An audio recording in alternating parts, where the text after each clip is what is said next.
Okay, David. Well, thank you very much to David Swanson and all the other people that are putting this together, and to World Beyond War and the International Peace Bureau for this remarkable 24-hour vision of peace throughout the world. And Dave Molinex and I are here in the occupied sovereign nation of Hawaii.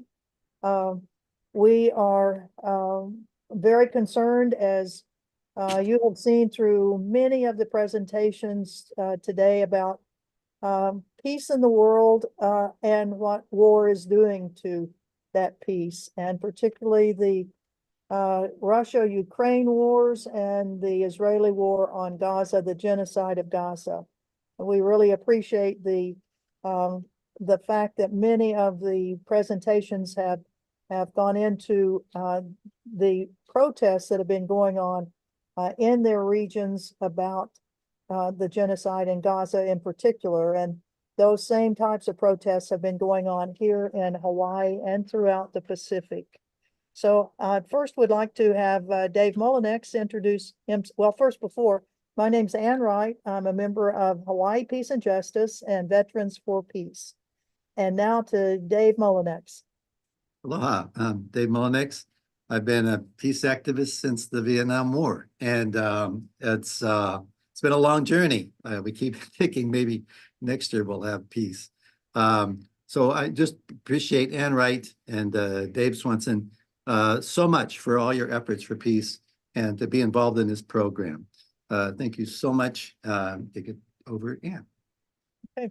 Well, what we intend to do in this next 2-hour period is to give to the world a rundown of what is happening here in the Pacific and over to the Western Pacific in particular, the threats that we have that are coming on peace by actions, military actions that are going on in our region.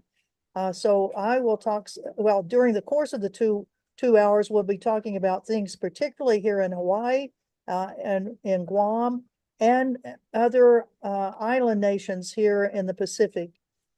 David, if I could do a screen share, please. And let's see. You can, Ann, can you not? Yep, I can. It's right there. Thank you very much. Okay. If you want me to do it, just ask, but you can do it. Okay, I think I've got it here. We'll need your help on the rest of the things, but I think I can do this one. So we again are very pleased to be a part of the third annual 24-hour Peace Wave. And what we will do is to show you where we're covering from Hawaii all the way out to the Western Pacific. And this is a part of the Indo-Pacific U.S. Military Command. And it is the largest U.S. military command of the Unified Command structure that the United States has. It covers all the Western, from San Diego, from the west coast of California on, all the way over to India.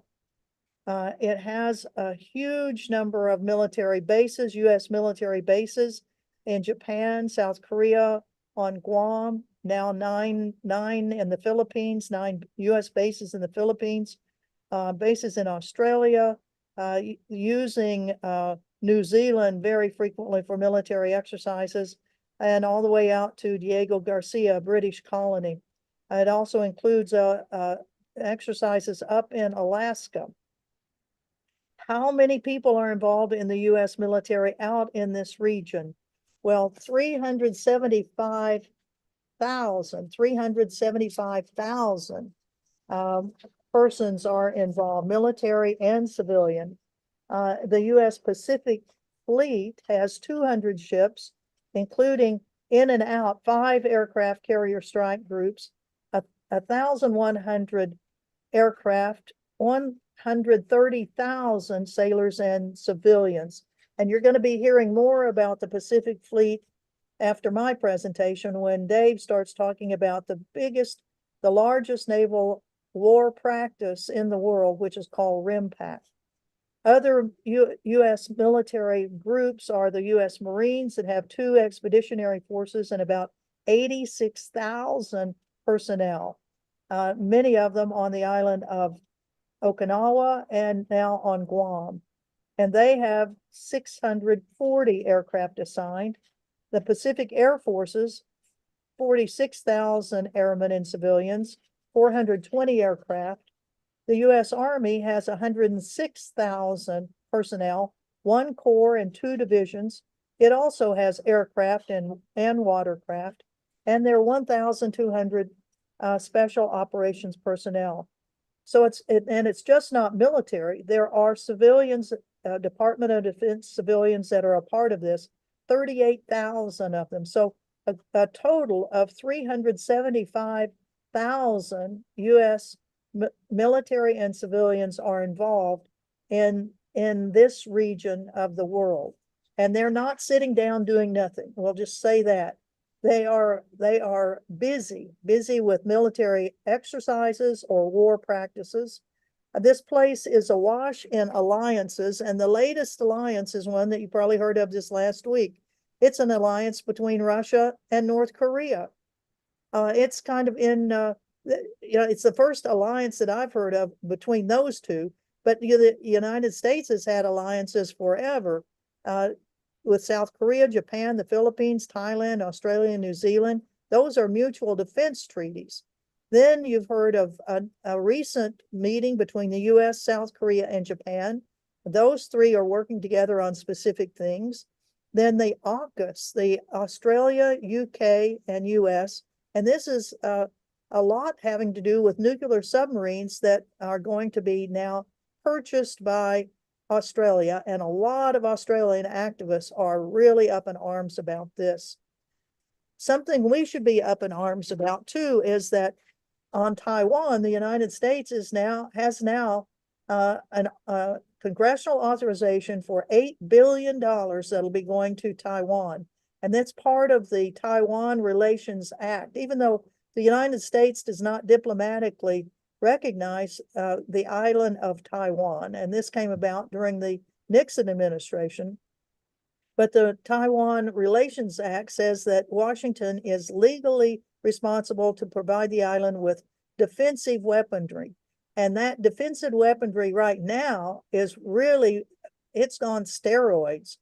The sale of $360 million worth of small drones that the commander of the Indo-Pacific Command, Admiral Paparo, now says, I want to turn the Taiwan Strait into an unmanned hellscape using this number of classified capabilities, which are unmanned aerial and naval vehicles, these small drones and unmanned water vehicles, boats that will supposedly give the United States 30 days in order to mount its defense of Taiwan should the country of China actually invade that place, which to me is something I do not believe will happen, is part of the game plan for China.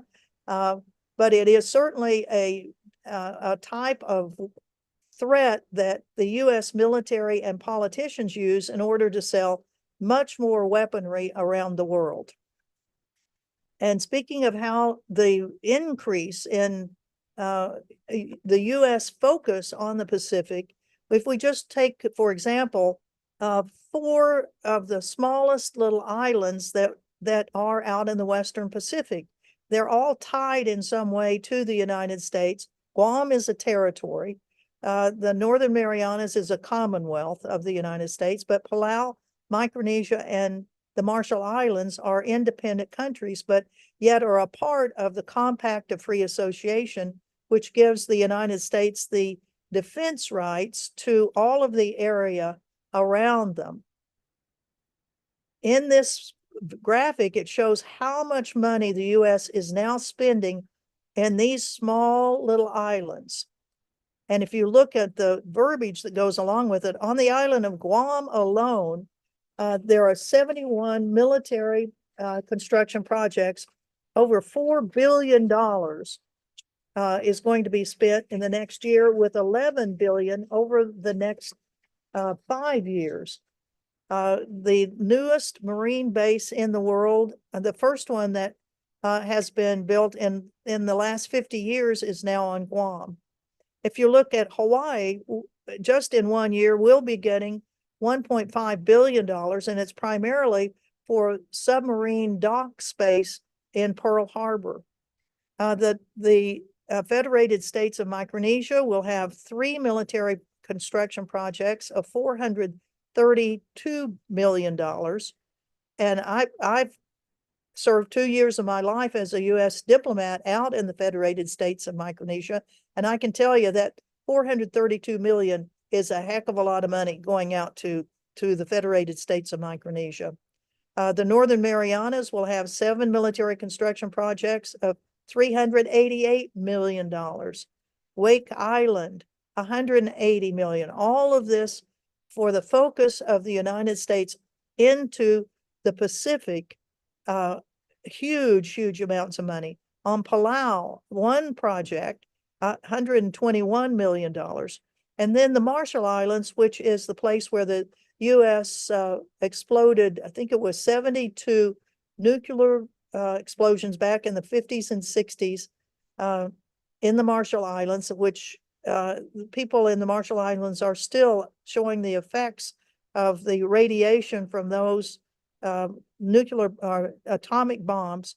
The Marshall Islands is the home for the Kwajalein Missile Defense Range, which is the far end of the missile systems that go from Vandenberg Air Force Base in California and fly all the way, 3/4 of the way across the Pacific and land near Kwajalein in the Missile Defense Range. So all of these things are part of the huge buildup the U.S. has in the Western Pacific. And then if you go into the types of military exercises that are going on, just focusing on naval ones, because that's really what's coming up for us in the next month. Here's a picture of U.S. Philippine warships trained in the South China Sea. The U.S. is doing freedom of navigation movements of U.S. military vessels very close to mainland China as what they call freedom of navigation. The Chinese have developed military bases on several of the small islands in the South China Sea. So this whole area is just awash with military, the potential for military mishaps with every movement of all of these vessels. And just one type of other exercise, the land exercises, this one with Indonesia, with 2,100 U.S. Military and 1,900. Also in Australia, every other year, when the rim of the Pacific naval exercises are not going on, then down in Australia is a land exercise, land military exercises. And it's just not the U.S. that's out there, and it's just not the Chinese that have their vessels that are going back and forth through the South China Sea. The Russian Navy is now involved in this, and in fact, they have a major military, a naval exercise, a naval war practice that's going on right now, June 18th through the 28th. They have 40 ships and small craft. They have 20 aircraft that'll be a part of this, and Marine units. So it is a very dangerous place in this Western Pacific. So that kind of gives you a rundown of what we are facing out in this part of the world. And I will just, let's see, I'll go to the next thing. Dave is going to be talking about the rim of the Pacific and the big military exercises. Dave, would you like for me to leave this up on the screen so that people can get a view of what it is? Yeah, temporarily. I'll just talk a little about it, and then we have 3 videos that we'll have to take it down then. So yes, okay. Mm-hmm. Okay, thank you, Ann. I'm going to talk a little about RIMPAC. Approximately 29 nations, 40 surface ships, 3 submarines, 14 national land forces, and over 150 aircraft and more than 25,000 personnel will participate in the biennial Rim of the Pacific, which is called RIMPAC. Exercise scheduled for June 27 to August 2nd. 2024 in and around the Hawaii Islands. RIMPAC 2024 is a 29th exercise in a series that began in 1971. As the world's largest international maritime exercise, RIMPAC combines forces capabilities in a dynamic maritime environment to demonstrate enduring interoperability across the full spectrum of military operations. This year's exercises include countries from Australia, Belgium, Brazil, Brunei, Canada, Chile, Colombia, Denmark, Ecuador, France, Germany, India, Indonesia, Israel, Italy, Japan, Malaysia, Mexico, Netherlands, New Zealand, Peru, the Republic of Korea, the Republic of the Philippines, Singapore, Sri Lanka, Thailand, Tonga, the United Kingdom, and the United States. This also includes 7 countries from the North Atlantic Treaty Organization. This is kind of far from the Atlantic, but they're still here, and they're coming to the Pacific. This is Belgium, Denmark, France, Germany, Italy, the Netherlands, and the United Kingdom, and Israel. And 4 NATO partners in the Pacific Rim, Japan, North Korea, Australia, and New Zealand. So to give you kind of a flavor what this is all about, David's going to show, you can take down that screen now. Okay. Going to show I'm sure- you, yeah. We have 3 videos. One is a excellent synopsis about what RIMPAC is about. And then we have a promotional video, it's kind of like a video game for to get those young men interested in participating. And then our third one has a land assault on Hawaii beaches. So if Dave would like to show those 3 videos, that would be great. I'm going to do my very best. The first one is on Instagram. I have no notion whatsoever how to make it larger than tiny, but I will show it. Let's see. The audio is really good, so that might be enough. Okay, great. Here we go. Can you see it? Yeah. And it has no audio. We already know Empire is horrible at design and horrible at naming things. RIMPAC means Rim of the Pacific. This is a Pacific Ocean. Technically, this whole thing is the rim, but Empire has been focused largely on this area. Empire has always seen that area as strategic to colonialism, control, and militarism. So back to RIMPAC. It is the world's largest international maritime exercise held around, where do you think? Hawaii. It happens every other year and is hosted by none other than the U.S. Empire's Navy. It is literally a military party for oppressors around the world. It's like the worst spring break in the world and the worst people at it. And they're showing off their weapons and military capacity. And by showing off, that means they're not just like look and see, they're actually firing and using ammunitions and weapons. And also as an opportunity to expand their reach of their militarism. And it is a maritime exercise, but that just means that it's in the ocean, around the ocean, because there are submarines, ships, as well as aircraft and land forces involved in this exercise. This year, it's being held between June 26th and August 2nd, and over 29 countries are participating. I'm showing you this map, which is countries that recognize Palestine. It's a great map. We love the green over here.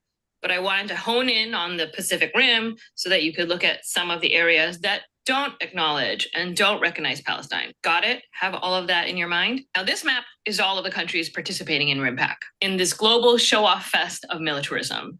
Notice anything? There's a reason why there is so much overlap between the countries that don't recognize Palestine and those that are participating in RIMPAC. And note, the settler colonizers, Israel and the United States Empire, will be testing weapons to use directly in Palestine. So Empire and its puppet governments are participating in this global weapons testing event, which causes catastrophic climate and environmental damage to land and people in the area. Wherever there is more military, there is more violence, particularly to the people of those areas, particularly to women and queer and trans folks. And it is no accident at all that trafficking always sees increases during these types of exercises. So Empire is holding this global military event in one of its colonies, occupied Hawaii, to test weapons that they will be using against everyone else in the world. All RIMPAC is a glorification of violence and oppression. That's all it is. Especially if you are in any of these green areas participating in RIMPAC, look, there's half of my country, Korea there. We should be demanding that these countries withdraw from RIMPAC. Here's a link to a letter that you can sign on to. And make sure you join in the protests against RIMPAC around the world. If you don't already know about RIMPAC, you should. And yes, it's a horrible name. Everything Worked out good. Okay, so you want the next one, right? Yes, please. Okay, let's give it a try. This is a promotional video on how wonderful RIMPAC is. Okay, share screen. We're having trouble finding that site. It doesn't look very encouraging. Not having a lot of luck showing that second video, I'm sorry to say. What about the next? Well, we Okay. can put the link in the chat and people can maybe the Navy has taken it down. We could hope for that. It's a 1 minute short video which shows a lot of the ships that are being used in RIMPAC. So it is a promotional video, but we thought it would be interesting for you all to see it. But we'll put the link in the chat. If I can share screen, maybe I can play it. Let's see if I can play it. Where is it? I've got the next one ready when you want it. Okay, can you see that? Oh yeah, we can. Uh-huh. Does it have audio? It does. It's just music, but it's mostly just looking at all of this different kind of weaponry that is there. And this is the 1 minute promo video for the military. But it does give you an idea of the types of things that they do with RIMPAC. To include blowing missiles and torpedoes at ships and sinking them. That's called Sink X. And there will be at least one ship that supposedly has been cleaned, so there are no petroleum products in it. And then it will be sunk as a part of this exercise. So, isn't that fun, kids? You could participate in this wonderful thing. No, I have to figure out how to bring this back down again. And then just stop share. Yeah, I'm trying to, oh, here it is. Mhm. Stop. So you want the next one? Yeah, so Dave can just close this. we'd be Maybe in if I great start shape. sharing screen, it'll stop you sharing screen. Well, let's hope you know what you're doing, because apparently Oh, that'd be going a little too far, but how's this? yes, perfect, you did it.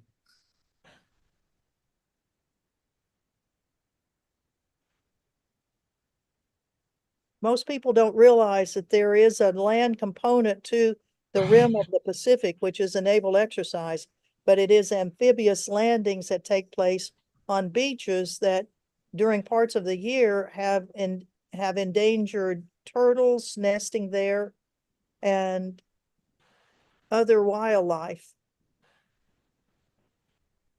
Of course, the dolphins, the whales, and things like that that live around the Hawaiian Islands are under stress from all of these military war maneuvers.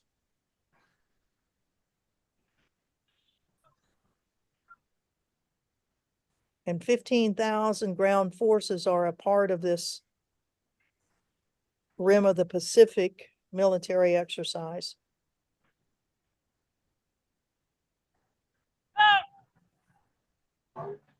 I think the last time US military had to land on beaches in the Pacific was 75 years ago. So it's kind of a futile exercise in general. I mean, that's not going to happen. Yeah. They continue to spend a lot of money to fight the last war.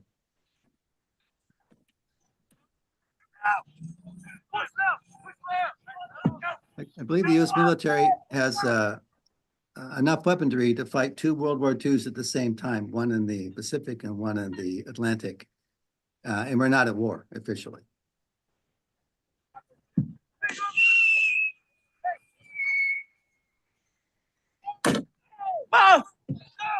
I live here in Kaneohe, and the Marines aircraft will fly over. It gets really loud. And it's kind of frightening sometimes. They're flying right over the house. I don't really need to have those kinds of things flying over my house so loudly. So, these are beautiful Hawaii being invaded.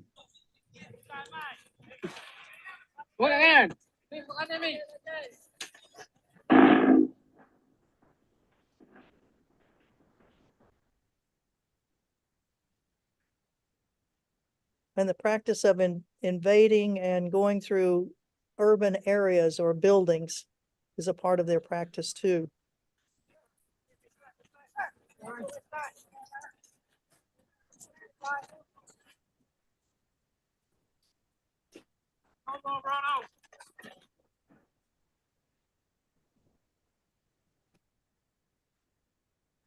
Okay, thank you very much. Thanks. And so what are we doing here in Hawaii about all of that? Well, we are having a variety of protests, which have been going on for each one of the rim of the Pacifics. Just this last week, we had a big press conference with about 20 organizations that provided speakers to explain why we, the citizens of Hawaii, are very concerned about this. And David, if you could go ahead and show the first one, which is at minute 23, Healani Sonoda Pali will be speaking. And let's see, she's been working hard on the Red Hill, and trying to get jet fuel out of our water. But she does a good presentation on the challenges of RIMPAC. Well, let me know if this is the right one. And if you can move it to minute 23. Sorry? If you can move it to minute 23. Minute 23. Minute 23:35. Yep, that's good. And this is Healani Sonoda Pali.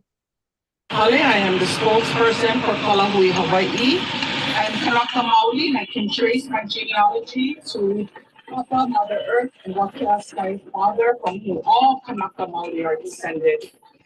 We are here to stand against RIMPAC, the Rim of the Pacific, the world's largest international maritime exercise that takes place on our Aina and in our Moana, where colonizing nations play war games in order to bring death and destruction to other indigenous peoples around the world.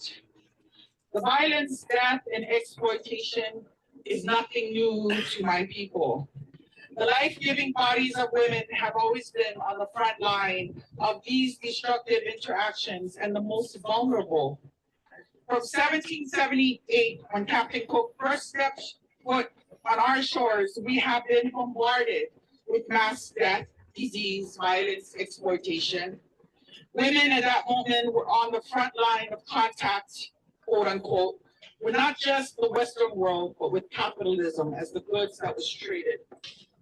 In 1893, the US landed troops without cause or provocation on our shores, threatening violence, so that a small group of Haole businessmen could overthrow our peaceful nation and our beloved Queen Kalani. It's been 250 years.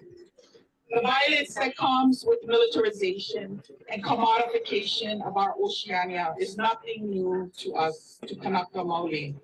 And it continues to this day with RIMPAC, which is set to begin this month.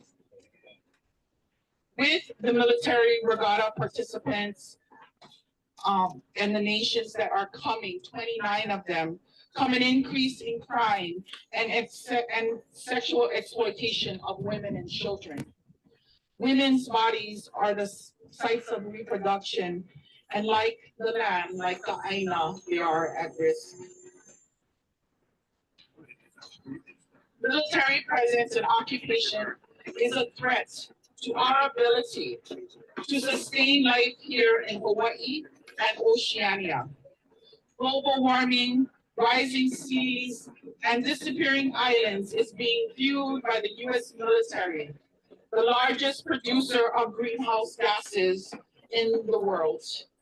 Today, it is imperative for life itself that we stand against RIMPAC, the participant nation of Israel, who is committing genocide against our brothers and sisters in Palestine. In real time, on a scale never before seen. On May 27th, the United Nations released a report of the Independent International Commission of Inquiry on the occupied Palestinian territories. In that report, they state that 35,000 Palestinians have been murdered. Of them, 28,682 were women and children, including women and children, sorry, Kalamai. The number that was injured is 77,908. In that report, they also state that 1.1 million people in Palestine, in occupied Palestine, face catastrophic levels of food insecurity. They go on to list numerous crimes against humanity and war crimes that Israel is committing against the indigenous people of Palestine. Israel, and this is a quote from the report from the United Nations, Israel has weaponized the withholding of life-sustaining necessities, cutting off supplies of water, food, electricity. The frequency, prevalence, and severity of sexual and gender-based crimes perpetuated against Palestinians since October 7th across the occupied Palestinian territory indicate that SGBB are part of ISF operating procedures. They condone the public stripping and nudity of both men, women, and children. And this is what they're doing to their own indigenous people. They're coming here to Hawaii.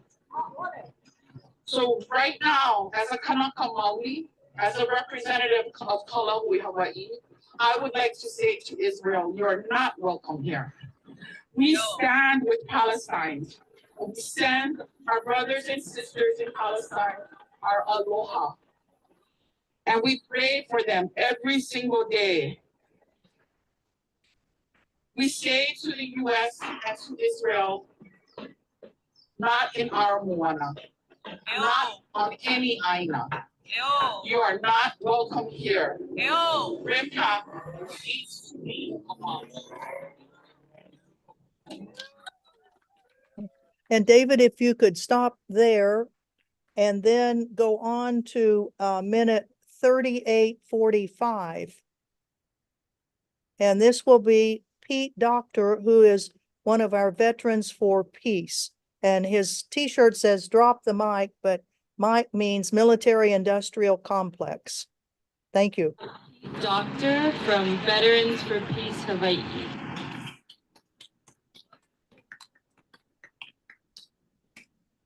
Aloha mai kakou. My name is Pete Shimazaki Doctor, one of the co-founders of the Veterans for Peace Hawaii Chapter 113.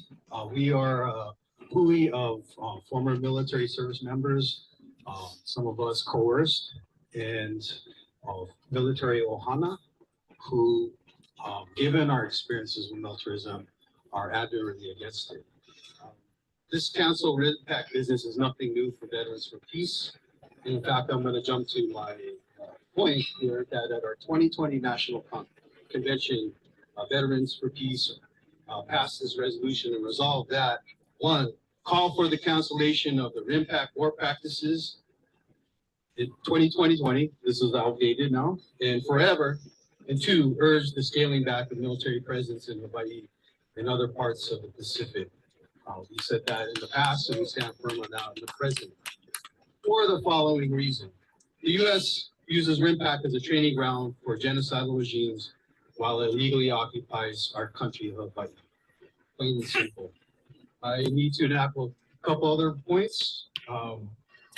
That while nations including Colombia, Chile, Peru, Mexico have taken principled positions against the ongoing genocide by the Netanyahu regime, including the closing their embassies, cutting diplomatic ties, and imposing sanctions against Israel on the one hand, and yet train their armed forces with these same militaries dripping with non-combatant blood in so-called games in the lands and the waters of Hawaii, Aole. One more contradiction here to call out. It's hypocritical for Indonesia for being so opposed to the Zionist-imposed genocide, while they too have been committing its own ongoing systematic genocide in West Papua since 1969. Aole.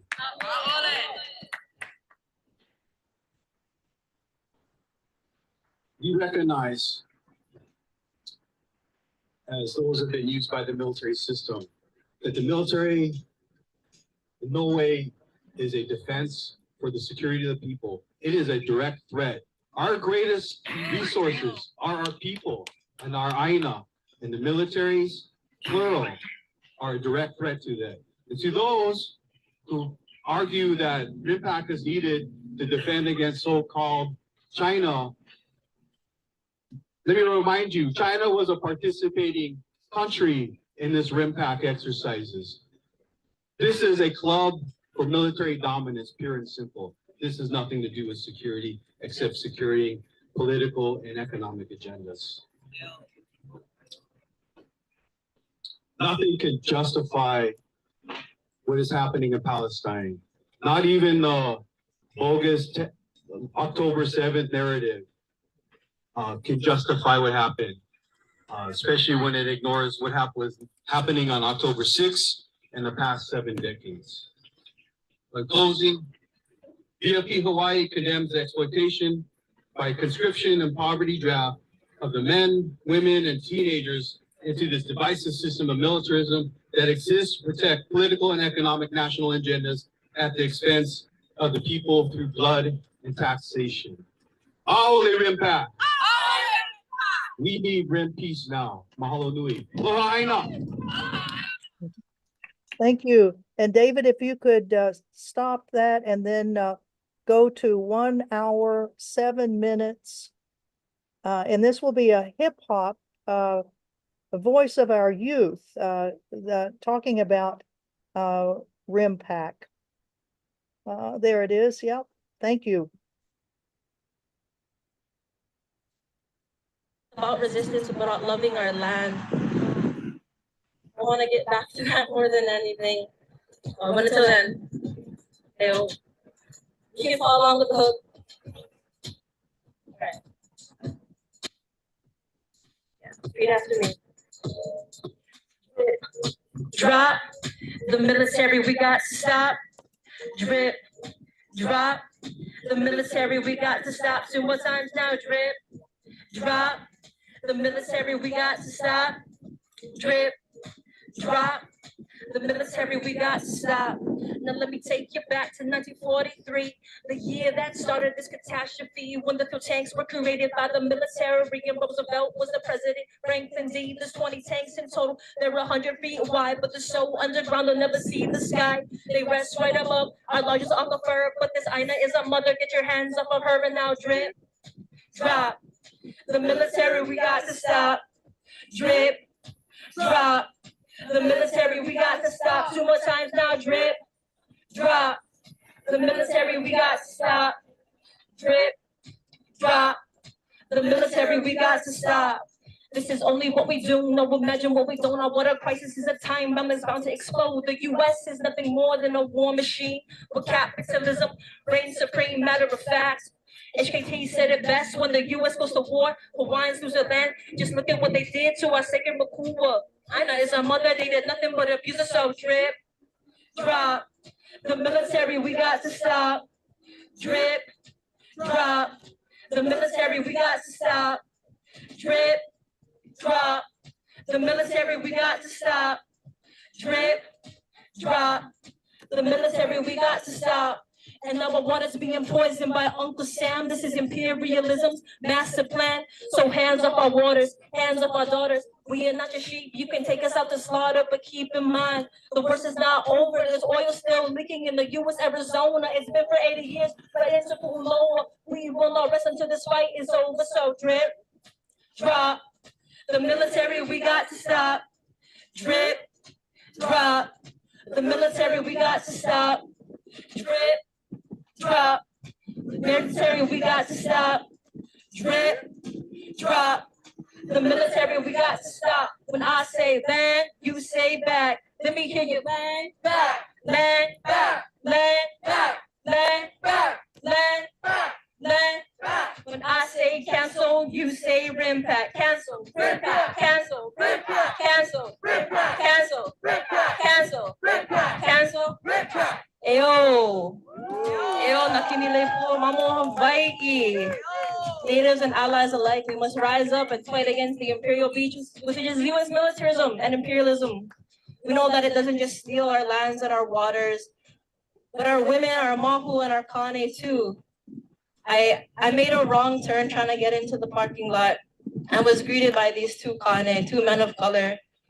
And I think about the ways in which we should be in allyship with each other, but US militarization makes it so that our kane and our brothers are stolen by this war machine and made to protect something that opposes their own existence. So when we say RIMPAC, when we're saying aole to capitalism, aole to colonization, aole to this imperial beast, we're also saying yes to being better relations with one another, to be in better relations with our aina, to have a better relationship with our puna. It's not just aole, this refusal, but this refusal is done so we can say yes and make life and more space for better things, things that make us grow and make us survive and thrive as one Lahui community and country. Mahalo. David, if you could stop right there for a minute and just all of this area, the background area that you see, that's at the Pacific Fleet headquarters. And 2 years ago, when RIMPAC started, we had a 10-day Anahuli, which is 10 days of thinking about remembrance. And we had a presence there 24 hours a day, right in front of the Pacific Command, the Naval Fleet Command. And some of these banners that you see, this one, Cancel RIMPAC, that's on the screen right now. And on the left of it is Kyle Kajahiro, the president of Hawaii Peace and Justice. And the one behind there that says U.S. bases, that is done by Not in Our Name. And it is over 40 years old. It has been used forever and a day. And it tragically, it never loses its relevance because the U.S. bases are everywhere. And now for the final part on RIMPAC, if I could ask you to play the video that we just brought in at the last moment, the one that has Laulani Teal. She's going to be talking about the Cancel RIMPAC Symposium that's going to be in San Diego. And several of our folks from Hawaii are going to be going over to San Diego to be a part of that. So if we can do that one next. Thank you. Well, let me know if this is it. Aloha. Yes, that's I'd like it. to talk to you today about RIMPAC. RIMPAC is the world's largest and most destructive naval exercise in the world. It starts in San Diego, and then all of those 29 countries at the invitation of the United States, including Israel and the IOF, are planning to invade Hawaii, leaving San Diego to come here with 25,000 troops, sex-hungry troops, to bomb our ocean, bomb our land, contaminate our water, and continue an illegal occupation that has no place in this world. We are going to be protesting the entire time, beginning in San Diego, where a group of awesome folks organized a summit and mobilization on June 29th and 30th. You can find it if you go to the Cancel RIMPAC campaign on Instagram or other social media. There is also a border solidarity immersion, which is going to be held on Friday, June 28th from 2 to 8 p.m. in San Diego. Also, there is a Hawaii delegation that is going, and they are accepting donations at Venmo at Princess Misty 20, Princess Misty 20 there. And I highly encourage if anyone can donate to help for more young, awesome activists from a brand new generation fighting RIMPAC to get to San Diego to say ole to war, ole to militarism, ole to the occupation and genocide in Palestine and the occupation of Hawaii, the occupation of Kanaki, the all of the heva that is going on in this world by these colonizers. So if you can, please donate. You can also donate to me at Laulani on Venmo because we are taking a little contingent too, and we're kind of running at the last minute. But the main thing is the young people. If you can see that flyer, this is a wonderful group of young organizers who are coming from Hawaii to go up to San Diego to participate in the delegation to attend the International Cancel RIMPAC Summit and Mobilization on June 29th and 30th. So please give it whatever you can. A'ole to RIMPAC. A'ole to militarization. A'ole to the illegal occupation of Palestine, Kanaki, and Hawaii. And we are all standing together to say A'ole militarization. It is time for us to be free, and it is time for peace. Mahalo nui loa. Great, thank you very much. And as you can see from several of the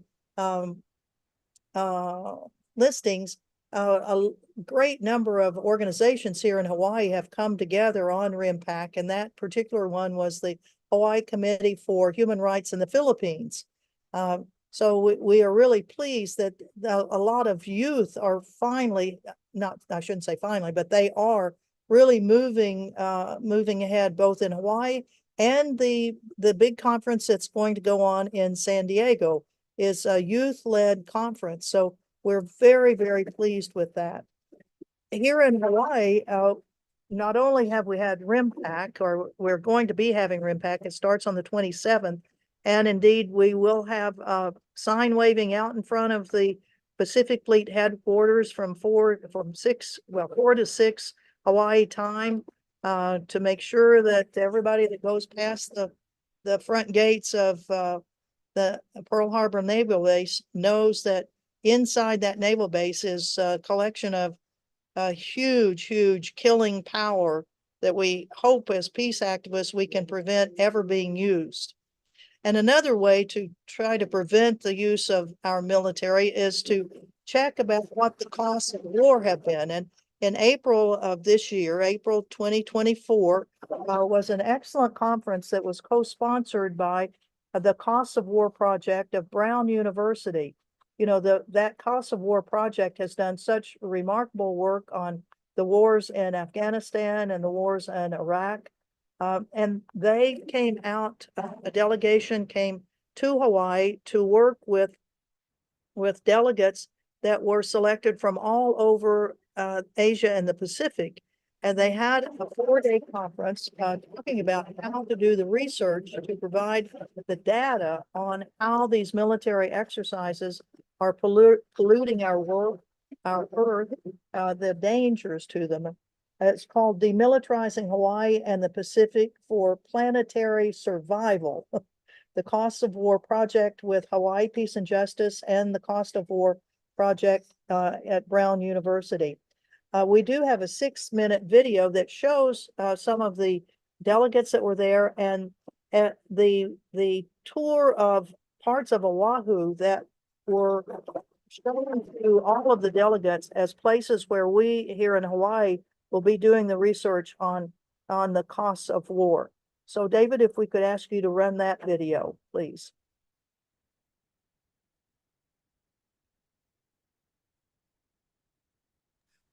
Working on it. Sharing screen to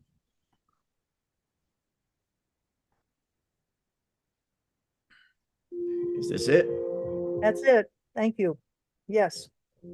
This week, we had an amazing group of international scholars and activists working with think tanks who are doing progressive work and trying to change the narrative about war and militarization. And we invited them here to Hawaii because Hawaii is the hub of the US military power in the Pacific. And it continues to be the place where wars are thought up, wars are practiced, and then they're exported to other countries. So we felt it was a fitting place to talk about both the threats of war in this region, but also the opportunities to make a change, a dramatic change. So if you can imagine in 1893, US Marines getting off the boat, marching up the street and aiming their Gatling guns at the palace, that becomes the muscle that enables a small group of white businessmen to seize power in the Hawaii Kingdom. This is an example, I think, of overly focusing on one military action, but it doesn't really capture either side of the military expansion that had been going on for a much longer period of time.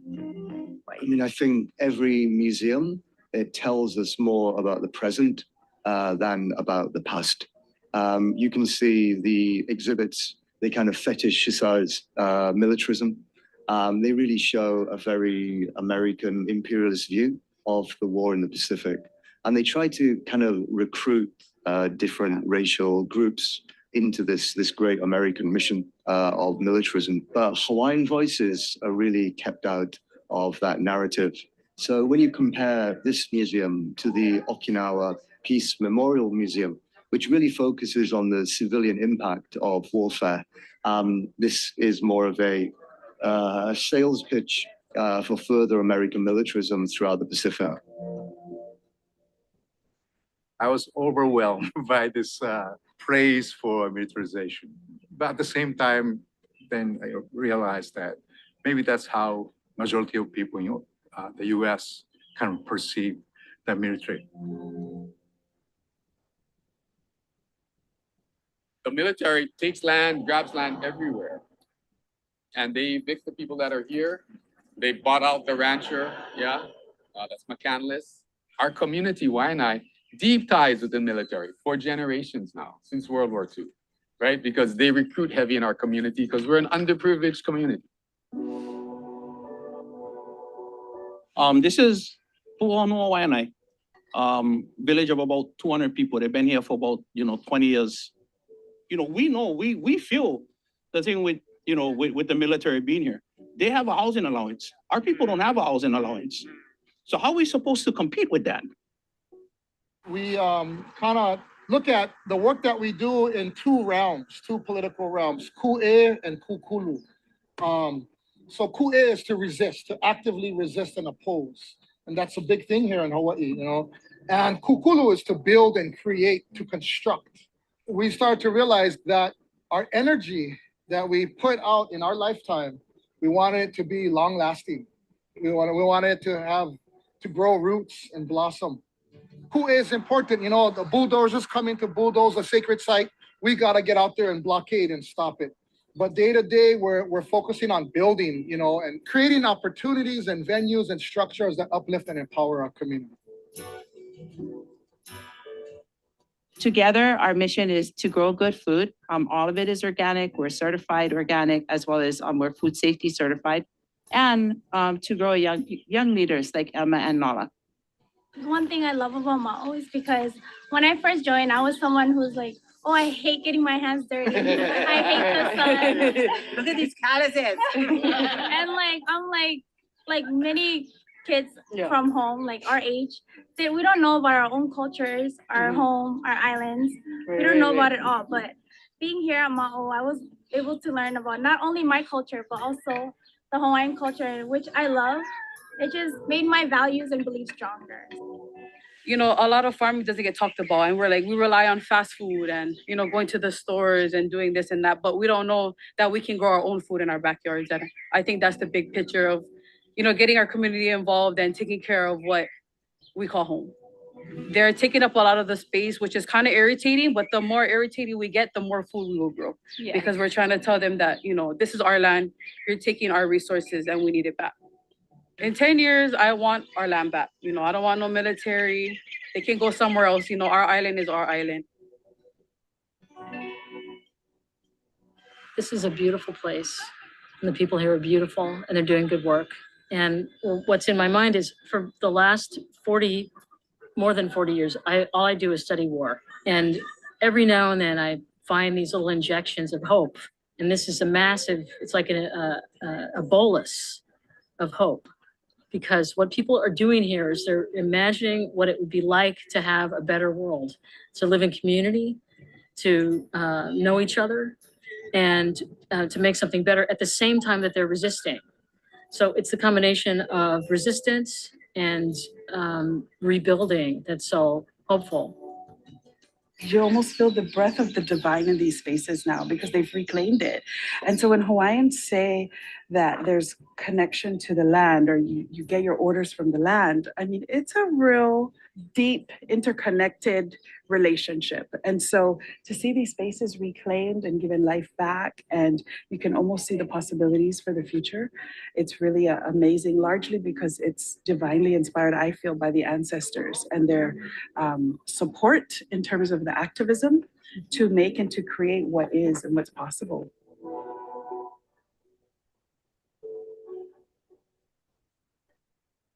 Great. Well, thank you very much. And that was the two coordinators here in Hawaii were Kyle Kajihiro and Christine On. And we want to thank them for putting together that symposium that will provide lots of information for us on the costs of militarism throughout the region. Thank you. Dave, over to you.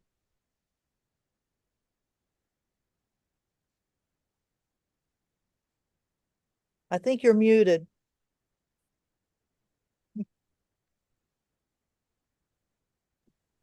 That probably works much better. Thank you, Anne. So embarrassing. Yes, so I'd like to talk a little about Hawaii Peace and Justice. They've been very busy in 2023 and 2024 with youth programs. Two of them were the Youth Liberation Camp and an exchange with the Detroit Area Youth Uniting Michigan. First, we'll see a video that explains the Youth Liberation Camp. If you could play that, David, that would be wonderful.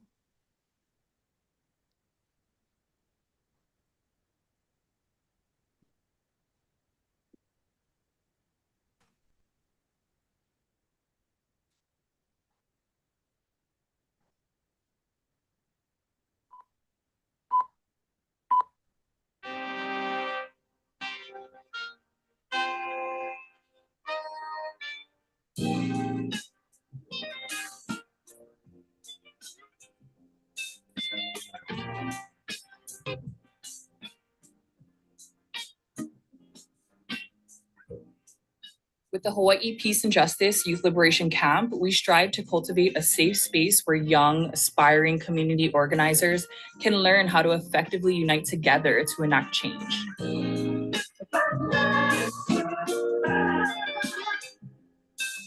Over the course of 3 days, we take our students on a huaka'i to learn movement building for Ea through popular education workshops and aina-based education.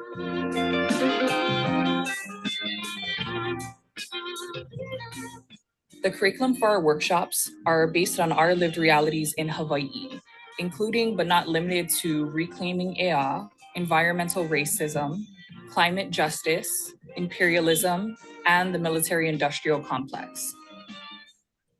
By providing them with these tools and language around what they're subjected to, we can better support them in what they're fighting for, what we're up against, and work with them to build their own grassroots campaigns and long-term strategies.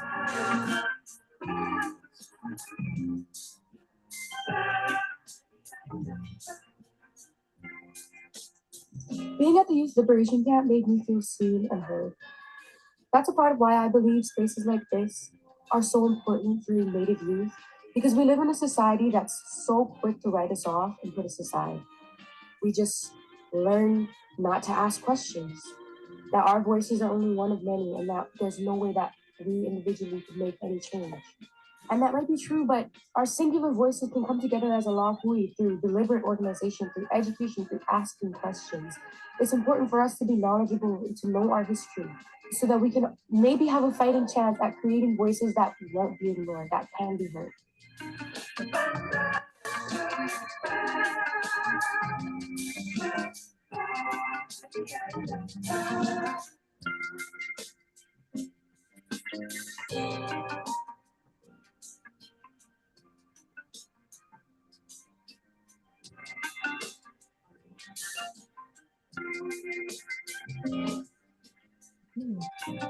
Great. Thanks, David. Great. I just really comment quickly that Indigenous people, any kind of a movement or peace movement or whatever, it's always connected to the land. And you saw there they were getting involved in the earth itself, growing kalo, because the land and the people are one, and the earth are one. And so there's always culture involved and getting involved in the land. And that's kind of the first principle. And from there, then your language, and you build out. And we've seen a tremendous rebirth of Kanaka culture here in Hawaii. When I first got here 40 years ago, the Hawaiian language is almost gone. And but through programs, through where the community were getting together and relearning their culture, relearning their language, we now have a lot of people, I don't know how many now, who speak the language and are very much now connected to the culture. So I just wanted to share that information with you, that it's a little different than, I would say, most American kind of activities, because always that connection to the land and to culture and to language. Take it away, Ann. Yeah, thank you, David. Well, the other event that Hawaii Peace and Justice has done that is, well, they do a lot, but these two unique ones. And we want to thank the executive director of Hawaii Peace and Justice, Joy Enomoto, for her hard work to bring these youth-oriented events to fruition. And the two folks who work with her, who are going to schools to encourage young people to think about peace instead of war. The second one was the Hawaii Peace and Justice Peer Exchange with the Detroit Area Youth Uniting Michigan. And it was in September, this exchange happened, and it was to bring together the kids from Detroit to show them the militarism of Hawaii and how this is being challenged. And some of the interesting things that were written on the Instagram that the kids put on Detroit was, you know, the similarity that there are, they have violence that comes from the police. Here, the violence comes, it's an international violence of militarism. So it was a very, very good exchange that Hawaii Peace and Justice created, and we hope that they will be able to have many more youth exchanges with kids from all over the continent. We'll go on to a different part of the challenges that we have for peace in Hawaii, and that is trying to get back land that the military has had for a long, long time. And it's called Land Back. And it's similar to Land Back that you see at Native Americans on the continent, saying we want our land back that the federal government has taken. But here, in particular, we have an opportunity in Hawaii to get 27,000 acres of land that's been used by the U.S. military.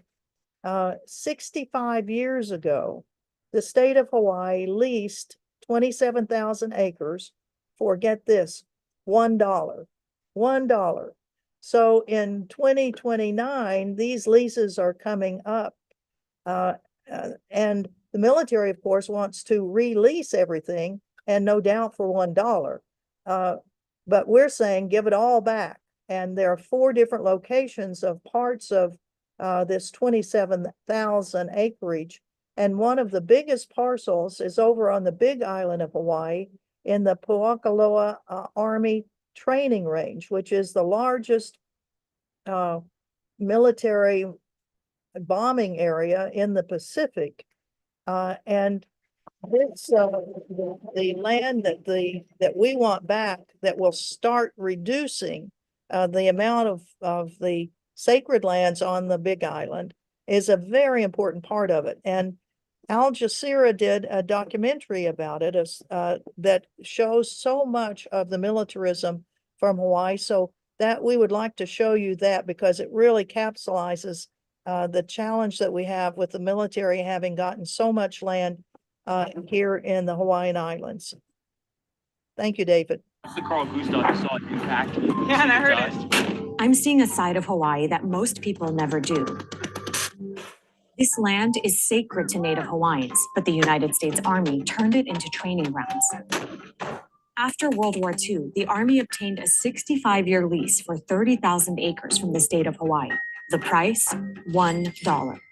What is your relationship to the Army right now? The reality is, it's pretty up. Today, Indigenous Hawaiians continue to see their sacred lands shot up, bombed, burned, and marched over. That's exactly what the military is all about. Desecrating, desecrating, desecrating, desecrating. The Army's lease expires in 2029, and a fight is already brewing to get the land back. When is it gonna stop? When are they gonna realize that the Hawaiians have nothing left? I came to Hawaii to learn how the U.S. military took Native Hawaiian lands, what they've done to them, and what it'll take to get them back into Indigenous hands.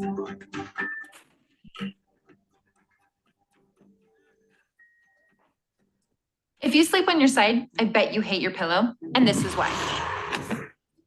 They might be as fluffy as... I'm on the Big Island in Hawaii, and we're about to get rare access inside the Pohakaloa training area. It's the largest training grounds for the U.S. military in the Pacific. The size of Pohakaloa training area is 210 square miles, which is, for comparison, almost exactly the size of Guam. Lieutenant Colonel Kevin Cronin is the commander of the Pohakaloa training area, or PTA. What PTA provides is the training opportunity to reach the highest levels of readiness. And you can do that at PTA because of its size. To train on these types of munitions, you need room. And PTA has that. Native Hawaiians, also known as Kanaka Maoli, have used this land for at least 8 centuries. But following World War II, the Army started training here. Since then, they've dropped bombs from planes, launched rockets from helicopters, shot targets with mortars and artillery, and left behind unknown amounts of unexploded ordnance, meaning bombs or ammunition that didn't detonate after they were fired. Commander Cronin brought me to the live fire range to show me what the Army does at Pohakaloa. Tell me what we just heard right now, what we're seeing. The units on the ground training are practicing their techniques and procedures for when they encounter the enemy. There's another one. This happens every day? It happens not necessarily every day, but pretty regularly. It must be a big task to go in and clean all that up. So for the impact area where we're firing now, we let that be. Oh, it's never cleaned? The impact area is left as it is when we fire in there, and that's for safety reasons. Does that mean like decades and decades and nobody goes in and picks the stuff up? Correct. Wow. To understand how the U.S. military became so entrenched in Hawaii, we have to go back to the 19th century. That's when the U.S. military began occupying island nations in the Pacific to establish itself as an imperial power in Asia. At the time, Hawaii was a sovereign kingdom, but in 1893, the U.S. military helped Anglo sugar plantation barons illegally overthrow Hawaii's queen Liliuokalani. 5 years later, the U.S. annexed Hawaii, and the military's footprint on the island chain began to grow. During World War II, Hawaii's position in the Pacific made it crucial to U.S. military strategy. And in 1964, the military secured a lease for 30,000 acres of land that they could train on for the next 65 years, all for $1. So they practically got it free. Oh, I can imagine looking at Pohakaloa through their eyes. It's wasteland. It's large. This is my island. This is our island. What is the reason for all this bombing?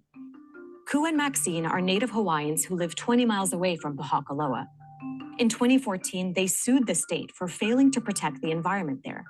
We suspected that there was very little inspections going on at trial. We found out in 50 years, they had inspected the place 2 times, except that one of the reports was completely blank. So it ended up being one inspection in 50 years. In 50 years. How often were they supposed to be inspecting? They should have inspected at least 25 times, but no, only 1 time.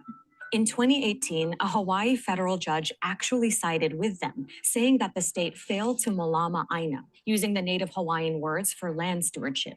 He also ordered the army to clean up its mess of bombs. In 2029, when their lease is supposed to be terminated, they're supposed to have the place all cleaned up. Well, I think they're going to tell us they're not able to clean up. It's too dangerous to clean up. Then that's what they're gonna do. If we can't get that land, you're not gonna get the land, Hawaiians. Oh yeah?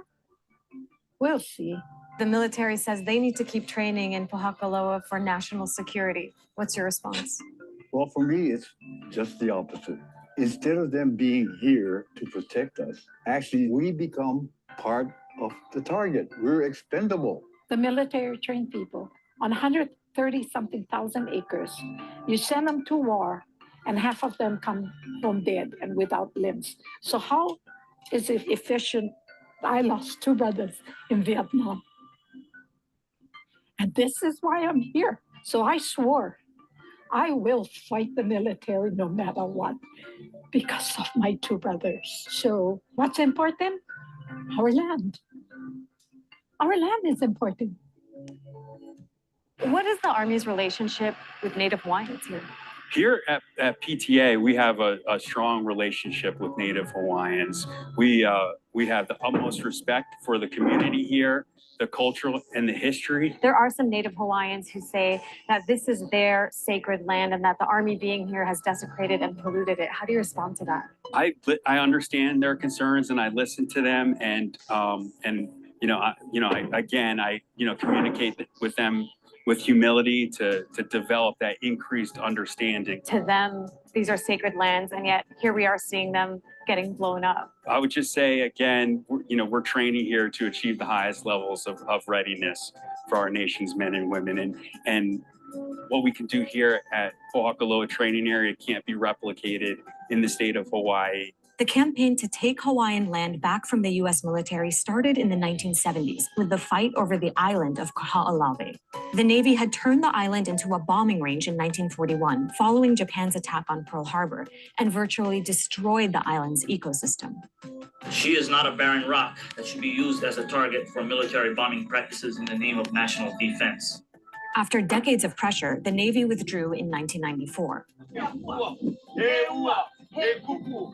The fight for Kaho'olawe inspired many Kanaka Maoli to reclaim their traditions and their lands, like here in the Makua Valley on the island of Oahu. Generations of Native Hawaiians lived here up until the 1940s, when the U.S. Army forced the 3,000 residents to leave so it could use the land for target practice.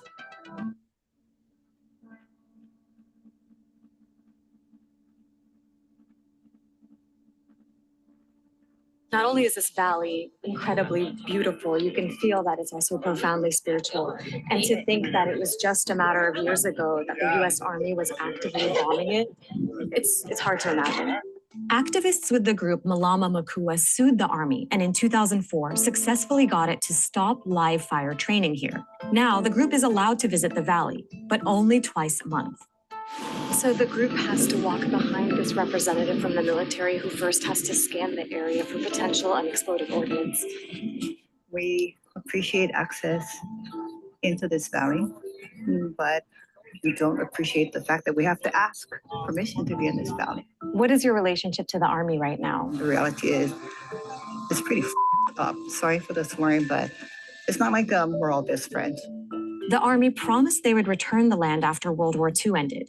Instead, they formally secured it in that $1 lease. I think it's symbolic of how the Army and all the military works. Once they're in, they don't really want to leave. There were thousands of people living here before the Army kicked them out. Where did they go and how does that impact this space? They got scattered all over the place or they died. And so there are family members living everywhere. We will be searching for those descendants because they have something to say as well. This was their family land. This is actually my great-great-grandfather. This is a photo of the property that he once lived on. Nathan recently learned that his great-great-grandfather used to live in the Makua Valley. How did it feel to learn that you directly descend from this place, this land? Honest truth is excitement and scared at the same time. Why scared? So now that I know that they live there, now it's my responsibility being a descendant to take care of the land that they once lived on. And that's how the land works, It's passed down generation to generation, and everybody's job that lives there is to take care of that place. Is 2 days a month enough? Nope, not enough. I try to come down here at least 7 days a week. I'm always outside the gate 2 days out of the month, then I get to come inside the gate legally. What are you doing when you're just outside the gate? I spend a lot of time at the beach side, listening to the valley, listening to nature, because sometimes if you come down here at night, when the breezes come to the valley, you can actually hear voices, hear things. It's kind of like, imagine what life would be like back in those days.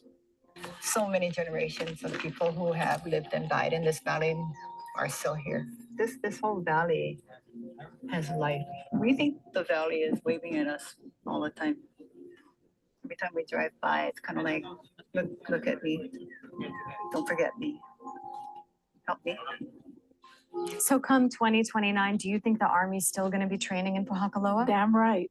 They're gonna keep doing it unless we get rid of them and bring our land back. You need to leave. Leave quietly, give us back the land, clean it up, go home. Go home already. Hey guys, it's Dean.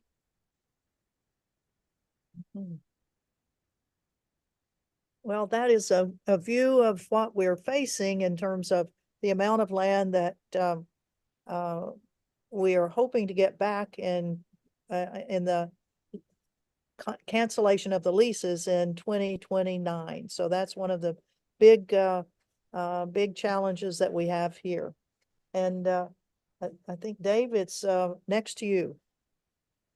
Thank you, Ann. Now we have a short video with Kanoa. He's a local activist here for peace and justice.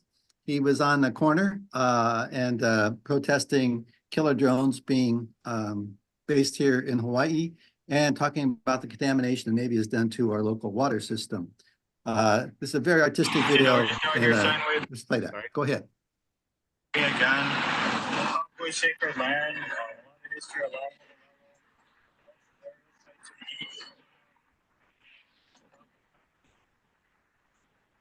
just like it's a really sacred space that shouldn't be getting used for that purpose. There's just a lot wrong with this issue. A lot wrong with stationing the drones there. David, do you think you can turn up the volume on that a little, or is it? If all that land out there was housing, residents of Hawaii, and people were growing food there.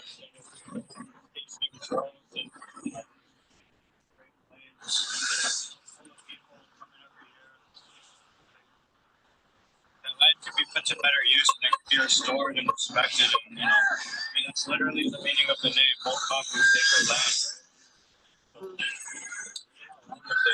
Let me ask you this, as a young person, how do you feel about this militarization in general? This is one part of militarization. RIMPAC is another. How does it make you feel about your future? I just think, it's a denial of housing, land that we could be living on. It's a denial of land that we could be using to produce food. Native ecosystem restoration, and they're such bad stewards of the land. Their track record is so horrible. We can't really expect them to clean up the messes they've made. They just have such a bad track record. They're so irresponsible. They cause so much headline destruction and all kinds of problems. They control a quarter of the land. It's sacred land. It should not be getting used for those purposes. Starting fires that destroy native ecosystems. Every value we want to have, every dream that we have, every vision of the There's Dave Melinek standing behind him.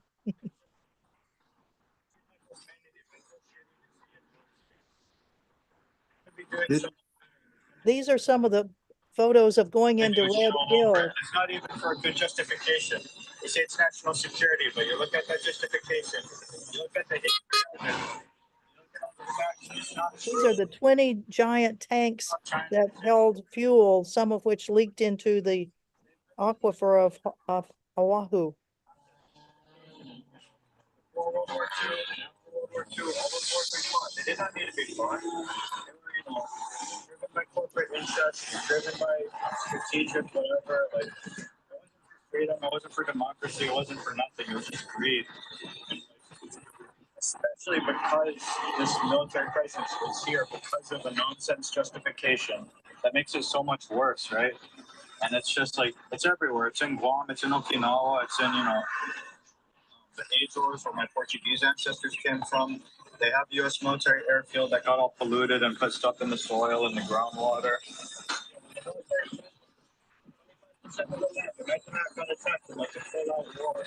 It's like, Kailua, Kaneohe, all the places around the world are gone. All the history, all the mo'olelo, all the archaeological and religious people, the libraries, the schools, all the everything, all the native plant restoration, every little thing they're trying to do to make people's lives better and protect the land. All of that, you gotta think about everything that will be lost. Some dumb decision that some guys would be and just like really sad to see about water contamination, the fires, all this stuff. Get it out. I don't think we need any of the presidents, I think we could restore food, get them out of going on a oil. We put it all that planet much better. I don't think they really have that philosophy. Talk about how they, respect, the people and the culture, but they haven't shown it. And I think that, kind of idea needs to reign supreme, and that's not happening. I don't think it ever is. I think it's, mutually exclusive, right? I don't think those two things can coexist, and so I say get them out.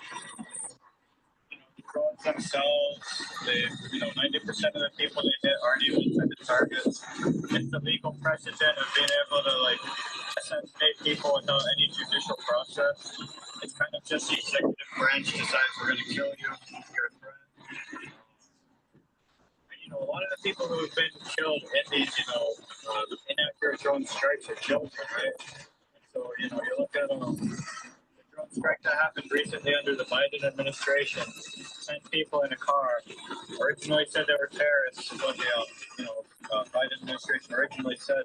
It turned out it was just a family that was going to get their visas to evacuate to America pretty soon. And I actually wrote down all their names.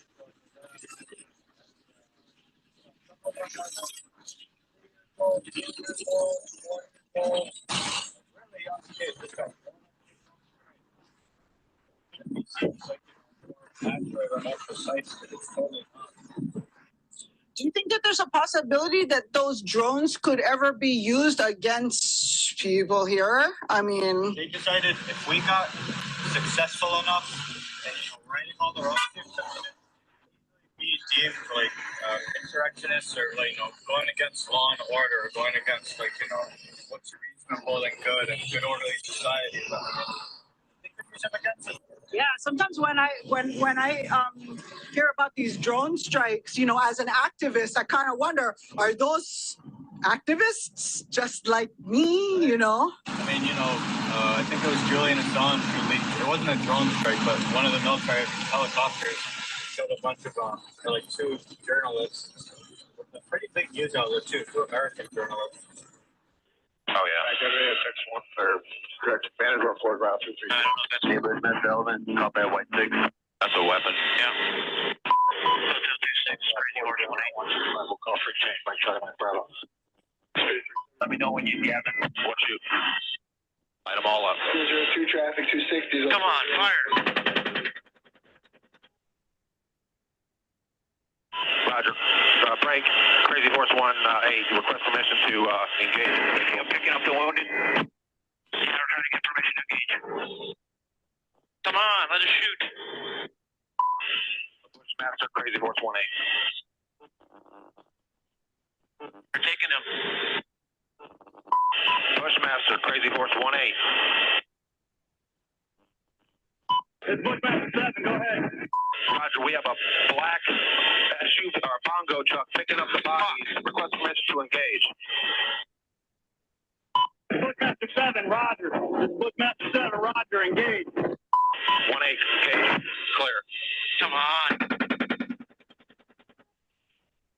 Clear. I wouldn't be surprised if that happens. In like foreign areas where like journalists is there or an activist is there trying to do something, it's much easier to take them out. I mean, there's that one college student who got run over by a bulldozer in Israel trying to stop demolitions, and I think I mean U.S. citizens and U.S. citizens can get killed.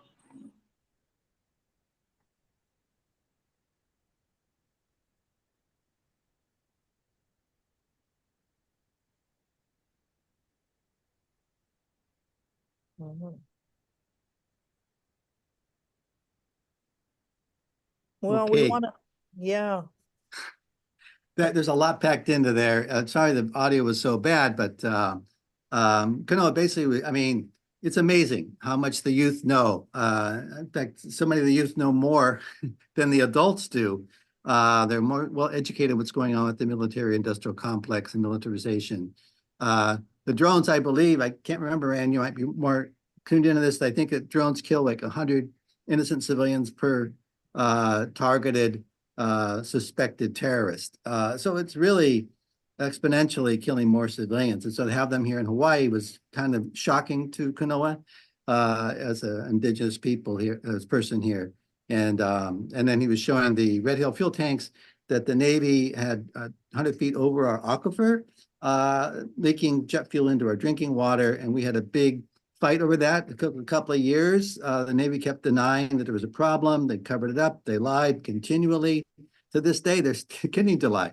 And they're continuing to prevent and trying to stop the people from Hawaii cleaning that mess up and them just taking responsibility. So I think Kanoa, he first just came out to sign wave with us and then got involved politically. We've had a lot of youth come out and sign waving. That's a big deal, but we find a lot of youth will get involved through sign waving and then go on to bigger and better things. And Kanoa is doing just that. Our next thing is I want to talk quickly about is the huge groundbreaking lawsuit in Hawaii that's going to like make an impact across the nation. The Hawaii and a group of young climate activists have reached a settlement in a groundbreaking lawsuit that accused the Hawaii Department of Transportation of failing to take action to lower the greenhouse gas emissions that are driving global warming. The settlement includes a big pledge that Hawaii will develop a holistic roadmap to fully decarbonize the state's road systems by 2025. A youth council will also be created to give advice. The governor announced the settlement in a news conference Thursday, just a couple of days ago, June 2024.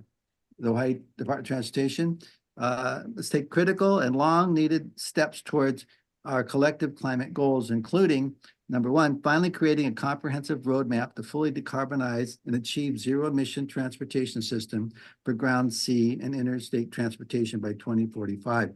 Basically, the Hawaii Department of Transportation has been doing nothing to get us off of fossil fuels, not putting in more charging stations for electric cars or putting more solar panels. They've just been doing everything they can to keep, supporting carbon, polluting cars, the gas cars.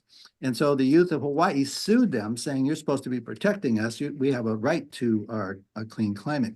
The second is a climate committee to advise the department, the climate to transportation in pursuit of its goals. There's going to actually have some youth advising the governor and the Department of Transportation on how to move forward. This is groundbreaking, but the first state in the nation to win. There's lawsuits all across the country where the youth have been suing the United States government and different states for not doing enough to get us off of fossil fuels. And we have a couple of clips here from the media conference. Andrew Rogers is the main attorney for Our Children's Trust, who took on the suit for the youth. And we have two youth plaintiffs, Panoa and Riley, who will speak. Once again, they are so articulate, and it's every time I watch them, I cry a bit. So if we'd like to show these two clips, that would be great.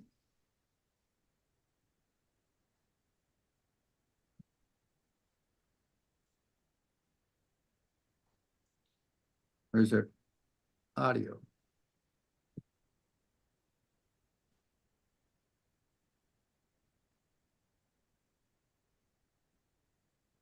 Plaintiffs.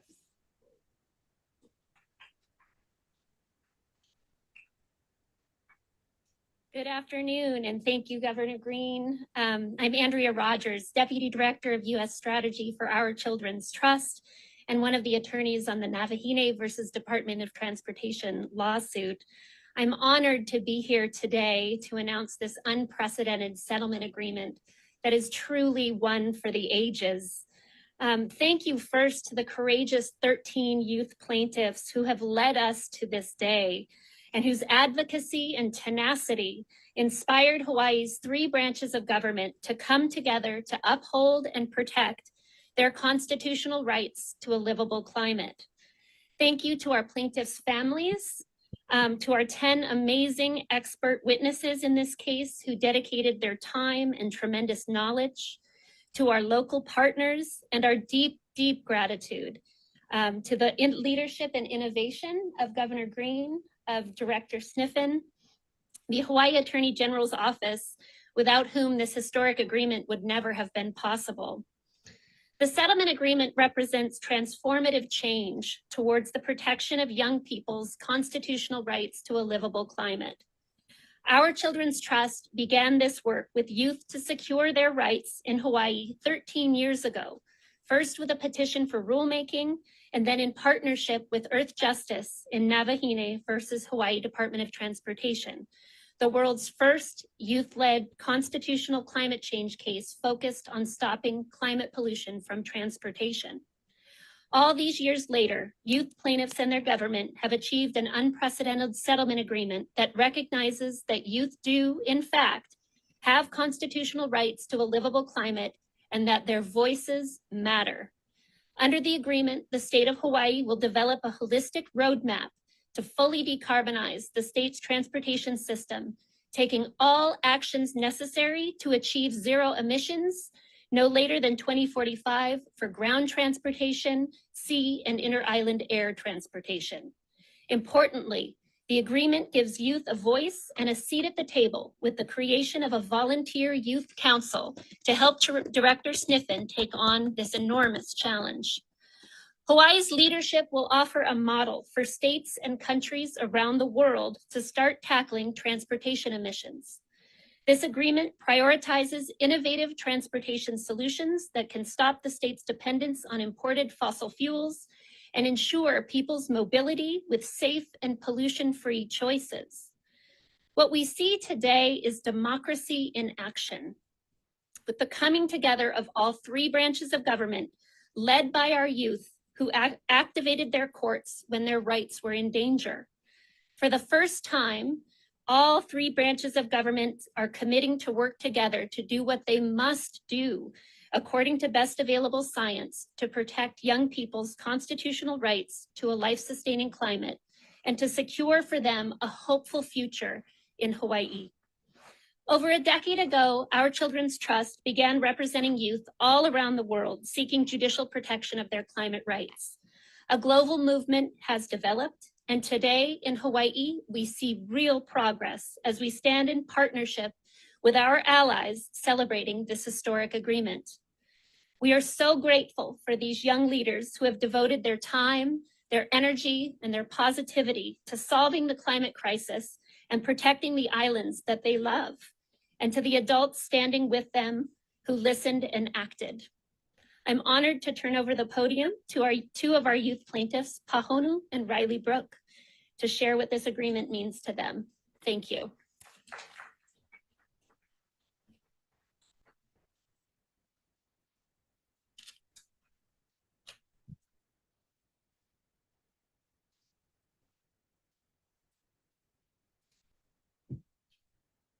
E a he mai nei ka makani alo pali o kamehame. Mehameha ka leo o ke kupe e o ko ona po. Po o hia o na hale mau na ihoa ai ia e lanipo. Aloha mai kako. Wau no o Japheth Pahonu Coleman. I am Japheth Pahonu Coleman, and I am humbly honored to celebrate this historic agreement with you all here today.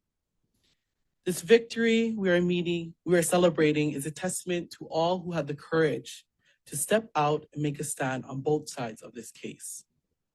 Because we, the youth, in this case, had the courage to speak up, and because government officials like Director Sniffen had the courage to sit down and listen. We are here today with an actionable and enforceable agreement that puts Hawaii's transportation system on the fast track to advance key climate solutions, like electrifying and expanding our full network of clean transportation choices. Courage is what got us here. And we don't speak enough about the role of courage in our culture. Our elders had immense courage to set out across the ocean to come here. Our elders like Papa Mau, who took immense risks to perpetuate our voyaging traditions that endure to this day. Without the courage of George Helm and Uncle Walter Riddy and many others, the sacred island of Kaho'olawe would still be a bombing range. Courage matters. And I have learned that courage is something that all of us can muster when we stand for what we love. Let the deep love we all share for our island home fuel our courage to do what is necessary. No ke aloha aina a no nā kanaka Hawaii. This moment is certainly a historical moment, but it is also a reminder of how far we've come and how much farther we must still go. The canoes from throughout the Pacific just gathered at Kualoa for the 2024 Festival of Pacific Arts. And with them came the dreams of our vast moana for a real commitment to countering climate change in every possible way. Over the next 20 years, each and every one of us must make a tremendous effort to reduce emissions and educate our peers and others. This is how we follow through with the commitment being made today. Lasting victory for all of us in Hawaii. Mahalo.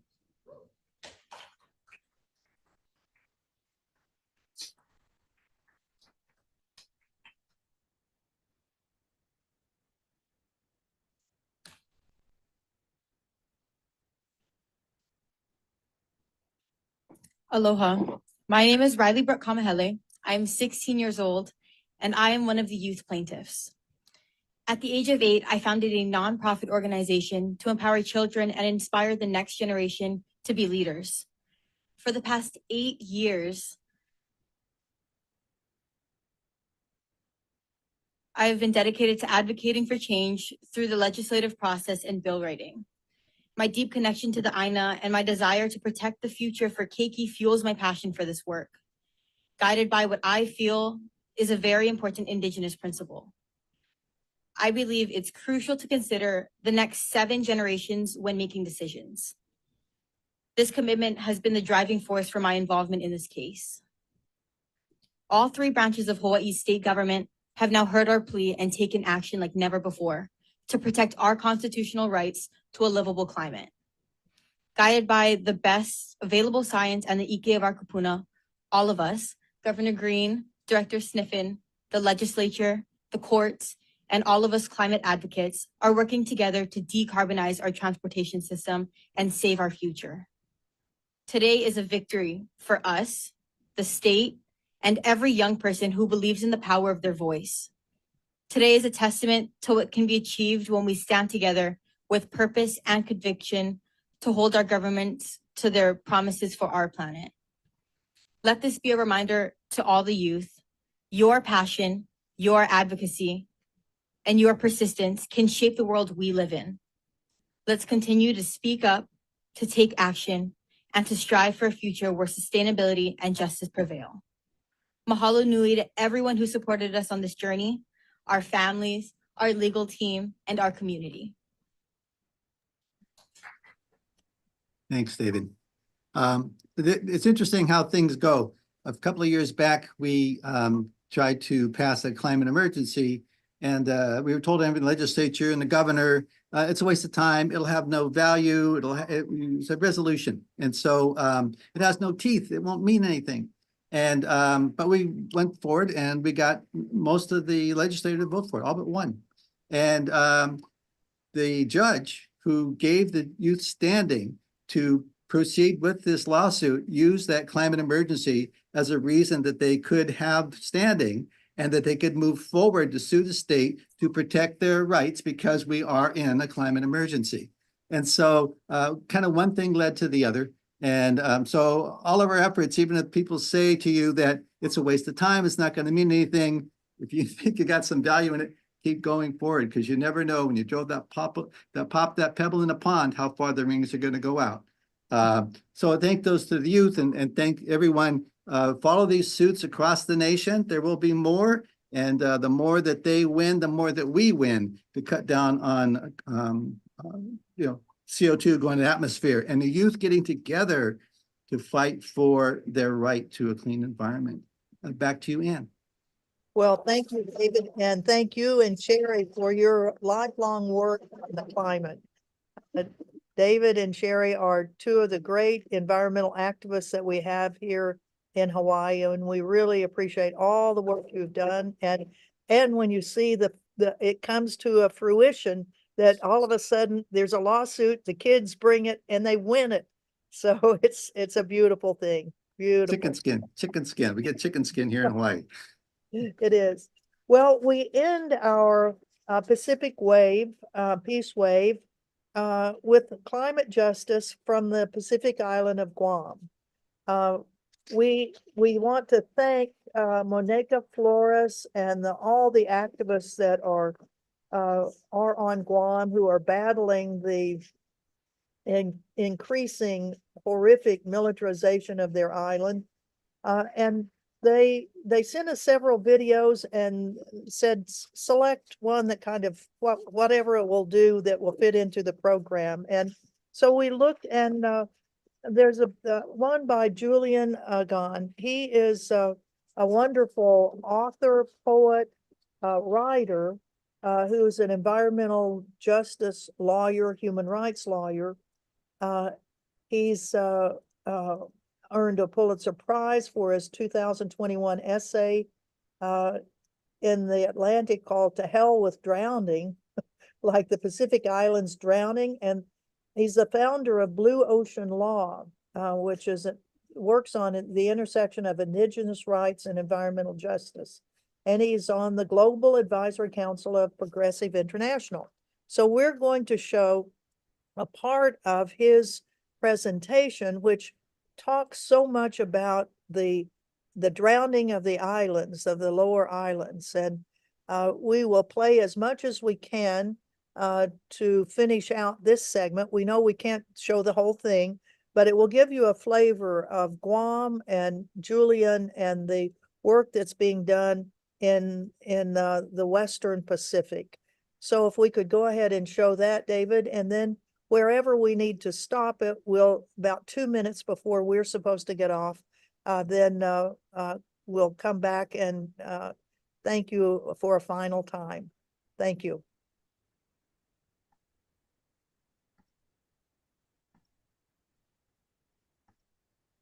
Honor to be here. Can you all hear me?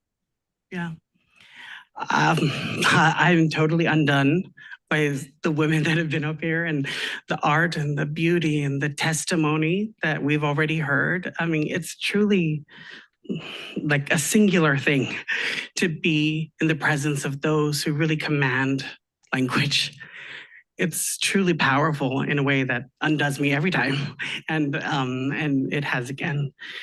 I'm honored to be here. Thank you all. Thank you all for your time. Thanks for sharing this beautiful evening with us. It is a beautiful evening. I want to thank everyone here, the sponsors as well, for bringing us here. All of the poets that have spoken already. I think poets and poetry, poetry is leading us. I think that is incredibly true. So yes, as Kapua mentioned, I am a Richardson graduate. It's amazing to be back on this campus to like, God, what is it, 15 years? 15 years later. But I've really sort of been busy. I've been, I really have been trying to operationalize the best of the insights that I sort of picked up in this place. You know, I'm trying to sort of be the lawyer in the world that I sort of looked around and emulated some of the amazing people like my dear friend Kapua. She's battling all the time, like every second of the day, it seems. But yeah, we are trying to do the most important thing one can do with the law, which is to use it, to wield it, to deploy it in service of the most vulnerable communities. So yes, I am also a writer. So I've also been busy trying to sort of intervene at various moments in time that felt particularly pregnant, either with trauma or with possibility. I tried to be really, really deliberate about those interventions because time is so precious and I feel more and more like I have less and less of it. So I try really hard to write when I feel like I cannot not do it. Like it is my duty, it's my responsibility to do it. And so I'm going to actually be reading a lot throughout the night. I hope that is okay with you. I'm a writer, so maybe what I've written might be better than what I say here. But I want to start with something that Rebecca Solnit once said recently, I think earlier this year at the Pioneers Conference. She said, the climate crisis requires so many things of us, so many, many things, including so many practical things. But it's also about the stories we tell or the stories we are not telling. Stories are incredibly powerful. They can open doors wide or they can slam them shut. We can tell stories where we're fragile and brittle and where we simply cannot meet the needs of our loved ones, where we cannot rise to the occasion. Or we can tell stories where we're incredibly powerful and we're here to meet the needs of others and to meet the needs of the earth itself. I agree with her.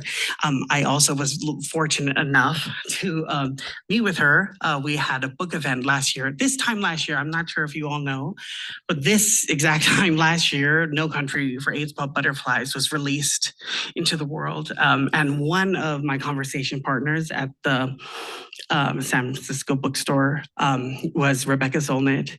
And we talked and talked and talked. One of the things we've latched onto is like one of the great failures of the left is that we really, so many of us anyway, have neglected the role of narrative in the project of bringing about political change. And we've paid dearly for that. One of the reasons we're so stuck at the moment is because we haven't developed a new narrative to get us unstuck. For climate change in particular, part of the problem is that it's not just about the stories we're telling, but how we're telling them. It's all so big. It's all so loud. It's all so much like screaming. We can't hear each other anymore. We can hardly hear ourselves think. My talk tonight, including the pieces that I'm going to read, are a humble attempt to quiet down that noise. And with that, we'll see if I have the talent to work this slideshow.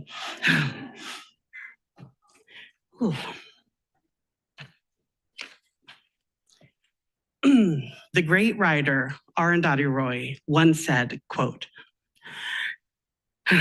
writers imagine that they cull stories from the world. I'm beginning to believe that vanity makes them think so. That it's actually the other way around. Stories cull writers from the world. Stories reveal themselves to us. The public narrative, the private narrative, they colonize us. They commission us. They insist on being told. Truer words were never written. At least this has proven true in my own experience. And the moment I knew it did is when I heard one story about one old man from a small coastal village in Fiji.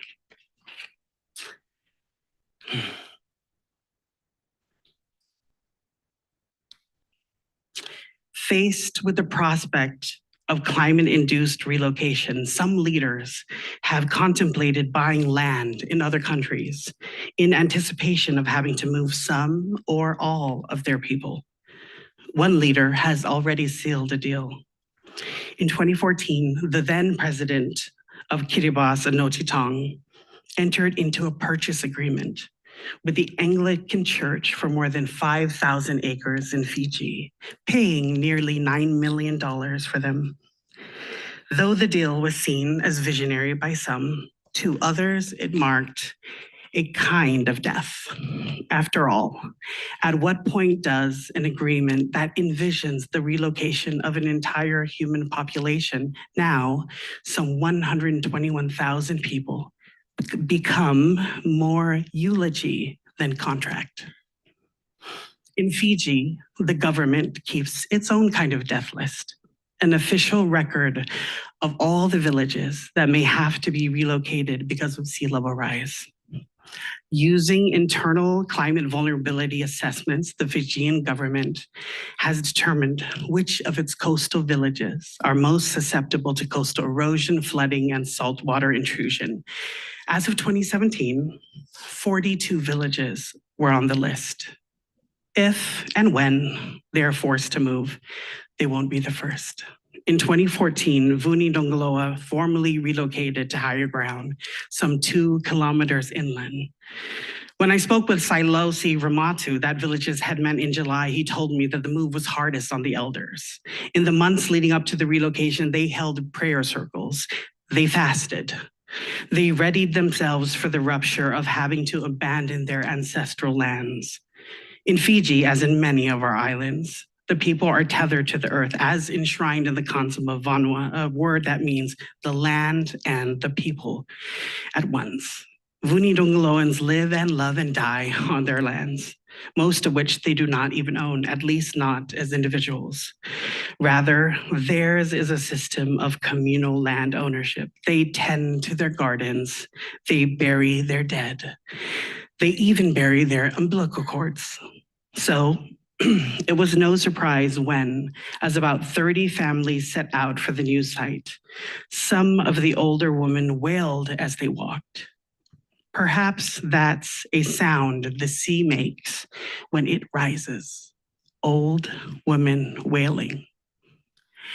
Not everyone made the journey. The dead remain interned in a cemetery at the old site. According to Ramatu, one of the biggest struggles his people faced was leaving their buried loved ones behind. Some worry they'll be cursed for abandoning their deceased relatives. Others walk around with holes in their heart, like the old man who visits the cemetery nearly every day to sit by the grave of his dead wife. I'm not sure which flowers he brings her, if any, but I imagine they're beautiful. Perhaps the story of climate change is a story of flowers. Can I take this off? Thank you. So clearly this story commissioned me. It insisted on being told. You know, I've had this climate change essay sort of rolling around in my mind for honest to God 10 years. And I just couldn't. It's too big, right? It's all too big. It's too much. It's climate change. You know, we have such a terrible, logistical time trying to take all of that scale, that enormity, and bring it down, bring it down, bring it down, and bring it down again. You know, but we need to do that. We need to have a conversation about climate change that's astonishingly different. A conversation that has what I feel anyway, what I feel has been missing, and that is intimacy. When I heard this story, I just completely failed. I was like, this is a story that we need to tell. We need a writer and writers to tell these stories because they're granular. We brought them all the way down to earth and we realized, wow, this is what it looks like. This is loss and damage. This is the kind of adverse impact of climate change that we are having a terrible time talking about because we just are up here somewhere. We're up here. And when I heard this story about this one old man in this village, I realized if we can do that, if we can come all the way down, you know, I feel like in some ways we're looking so high for the answer, but maybe we need to look low. You know, we need to forsake the horizon for the hue, for the color, for the texture. We need to be human in this process, and we need our artists to remind us of that. And that is really sort of the intervention. Like once I heard the story, I finally realized, okay, now it's time. I have to sit down. I was about to say my ass down. I also have a foul mouth, but I have to sit and hold this and tell this story because this is a story that has intimacy. This is a story that's capable of trying to like recalibrate the energy of the conversation that we are having, or more rightly not having, about climate change. Where is that bloody thing here? Wait, before I go, this is the village. This is Vunidongaloa. This is it. So the village they moved to, this whole community, roughly 30 families, moved just a little inland and to higher ground. This is the essay that I ended up writing, the one I just talked about. I did it for a number of reasons in terms of the timing, but once it was finished, I worked with The Atlantic. They were a team of great editors, although I've never been, I don't know, exposed to that level. This was my first attempt to publish in a mainstream journal. And I was like, wow, 9 rounds of edits? This is kind of great. I was like, this is like law school. This is like Kapua's class, you know, or Linda Krieger's class. I mean, this is really intense, you know? I was like, wow, but I love it. They were so meticulous and ridiculously like merciless, you know, with their editing. But I love that because it's the same sort of enterprise. Lawyers, writers, we're all in this enterprise together. That is to become really, really precise about the language we're using, right? We want to wield our words. We want to brandish them. You know, that is what good writing at least attempts to do. And with this essay in particular, one of the reasons that I found the timing so important. So the team of editors worked really closely with me to get it published on November 1st. That was important because it coincided with the opening week of COP. Yet another year, yet another COP. You know, and we needed, you know, a shot in the arm. You know, we needed some freaking adrenaline because before that, I mean, so many of the Pacific Island delegations, you know, they're just so battered by this sort of process, you know, into which they pour so much of their political energy. And I would argue oftentimes get too little out of that process, you know? And what I wanted to do, especially with the title, was try to breathe new life into the slogan, you know, the mantra, the war cry of the Pacific Climate Warriors. Do you all know what that is, that mantra? You know, we're not drowning, we're fighting. So I tried to like, you just reinterpret it when I titled this essay. And honestly, the best part about it was not the nomination for the Pulitzer, was really all of the clandestine messages that I received from climate activists across Oceania saying, yes, thank you, yes, this is exactly what we needed. We needed a shot in the arm. But another reason why this essay is so important and why I'm reading from it twice, 2 different sections, is because it helped me operationalize a belief that I have, a conviction, if you will, that the imagination that got us into this planetary mess will not and cannot be the one to get us out of it.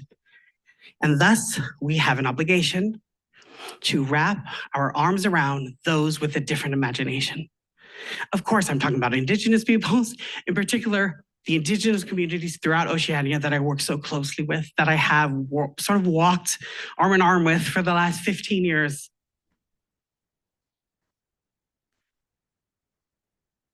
I think we have to cut it off, unfortunately. Wonderful. Indeed, yes.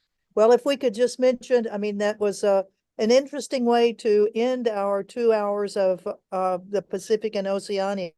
And I think it gives us the courage to do lots of writing about all the issues that we are facing to try to mobilize change. And we thank you, David, and David Mullinex, our partner here, World Beyond War and the International Peace Bureau, for doing yet one more year of the Peace Wave. Thank you. Thank you to Ann Wright and Dave Mullenix and the wonderful people of Hawaii and the Pacific Ocean and the world. And we are halfway through the 24-hour Peace Wave, 12 hours to go. As always, as we switch to a new part 7, I am going to stop the recording. And I am going to stop the restreaming. That means if you are watching this on YouTube or Twitter or Facebook, you're going to have to find the new one that will appear momentarily. We can't do 24-hour videos on these channels, so we're stopping again at 2